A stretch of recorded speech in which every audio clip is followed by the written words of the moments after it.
Pistons fans, let's talk. Let's talk about the Pistons real quick. Let's talk about actually out of all the rebuilding franchises, I guess you could say they are at the bottom of the draft. I mean, bottom of the league, top of the draft. Out of all those teams, let's say the four, you could say the two Texas teams, as well as the Pistons, and I'm drawing a blank with another one, maybe even Orlando. I'm not sure. But all the rebuilding teams, Detroit has the best team. Out of all the rebuilding team, including the Cleveland Cavaliers, the Sacramento's, out of everybody who's, I'm not saying this to be biased or, to play the bias card. I am saying that Detroit is actually has the better squad.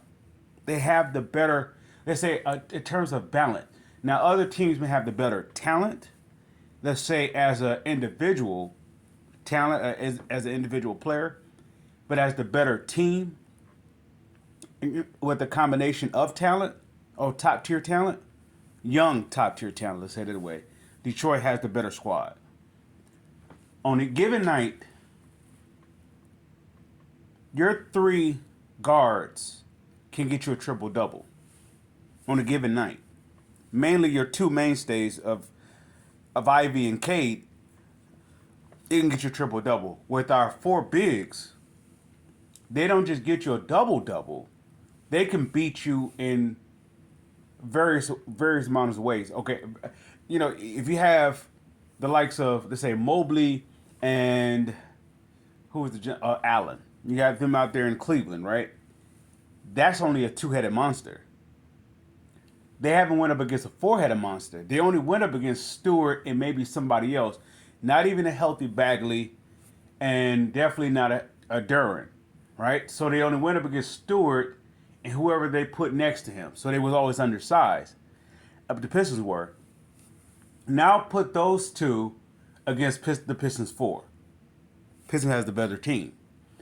Okay, you could say Boncaro. You could say you have him, and I'm drawing a blank on the gentleman's name. You could say those two as a front court tandem. They still don't go up against Detroit's front four. I mean, they're big four. Let me say it that way. Detroit big four, and Detroit's backcourt of three, and their bench gives Detroit the better team. Off your bench, you have maybe three potential starters.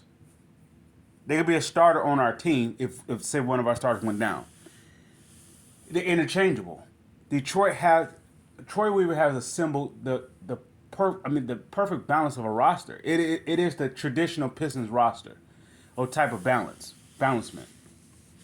With that said, and not to mention, Detroit is going to have some money to spend free agents to add more young talent to the nucleus, or fitting around with the same age, maybe the 20s, the early 20s to the mid 20 areas. They could add somebody like that, as well as they're going to have potentially, in my eyes, they will have potentially two lottery picks. They're going to have their pick, and I believe they're going to be I won't say a lottery pick, but they're going to have two in the teens, two team picks. They're going to have their pick, and I believe they're going to trade Bogey for another lottery pick.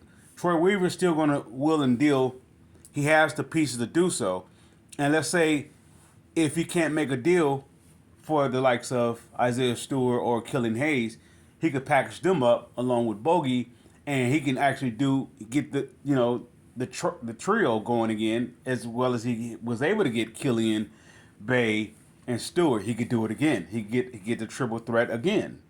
And that will be for the third season in a row? He had two last year, and he brought in somebody else. So he brought in a second rounder that contributed. Who was that? Was it Livers? You have Jaden Ivey, Duran, and somebody else. Any which way to go, he's going to come out with at least two high draft picks. So with that said, Pistons fans, I salute.